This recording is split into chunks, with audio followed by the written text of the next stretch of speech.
ನಾನ್ ಬರ್ತೀನೋ ಮನಿಯ, ನಿನ್ ಮಗ ತುಂಬಾ ಈಟ್ನಾಗವನೆ. ಅಂಕಲ್ ಬನ್ನಿ ಬನ್ನಿ, ಕುತ್ಕೊಳ್ಳಿ, ಇಲ್ಲಿ ಕುತ್ಕೊಳ್ಳಿ. ನಿನ್ ತಂದೆ ಇಲ್ವೇನೋ? ಒಳಗಡೆ ಸ್ನಾನ ಮಾಡ್ತಿದ್ದಾರೆ, ಕುತ್ಕೊಳ್ಳಿ. 5 ನಿಮಿಷ ಸ್ನಾನ ಮುಗಿಸ್ಕೊಂಡ್ ಬರ್ತಾರೆ. ಎಕ್ಸಾಮ್ ಅಲ್ಲಿ ಪಾಸ್ ಆಗಿದ್ದೀಯಂತೆ? ಹೌದು ಅಂಕಲ್, ಪಾಸ್ ಆಗಿದ್ದೀನಿ. ಎಷ್ಟು ಪರ್ಸೆಂಟೇಜು? 98%. ನಾನು ಯಾವಾಗ್ಲೂ ಬರ್ತಾ ಇರ್ತೀನಿ ನಿಮ್ ಮನೆ ಹತ್ರ. ನೀನ್ ಓದ್ಕೊಂಡಿದ್ದೆ ನೋಡ್ಲಿಲ್ಲ. ಅದ್ ಹೆಂಗ್ ಬಂತು 98% ನಿನ್ಗೆ?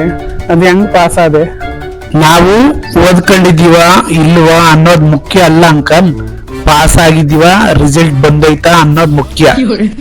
ಎಕ್ಸಾಂಪಲ್ಗೆ ನಿಮ್ಗೆ ಈಗ 2 ಮಕ್ಳು, ರಿಸಲ್ಟ್ ಕಾಣುತ್ತೆ ಹೊರತು ನಿಮ್ಮ ಹಾರ್ಡ್ ವರ್ಕ್ ಯಾರಾದ್ರೂ ನೋಡಿರ್ತಾರಾ? ನೀನ್ ಯಾವಾಗಲೂ ಬರೀ ಅನ್ನನೇ ತಿಂತೀಯಂತೆ. ನಿನ್ನ ವಯಸ್ಸಲ್ಲಿ ನಾನು ಕಲ್ ತಿಂದು ಕರಗಿಸ್ತಿದ್ದೆ, ಗೊತ್ತಾ? ಅದಕ್ಕೆ ನಾನು ನಿಮ್ ಕಿಡ್ನಿಲಿ 2 ಕಲ್ಲಿಟ್ಕೊಂಡಿದ್ದೀರಾ.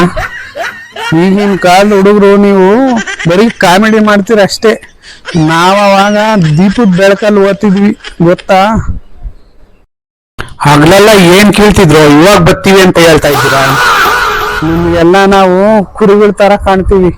ನಮ್ ತಂದೆಯರು ಚಿಕ್ಕ ವಯಸ್ಸಿದ್ದಾಗ ನಮ್ಗೆ ಕುಂತ್ಕೊಂಡ್ರೆ ಹೊಡೆಯೋರು, ನಿಂತ್ಕೊಂಡ್ರೆ ಹೊಡೆಯೋರು, ಗೊತ್ತಾ? ಈಗಲೂ ಕೂಡ ನಿಮ್ ಹೆಂಡತಿ ಚೆನ್ನಾಗಿ ಹೊಡಿತಾರಂತೆ.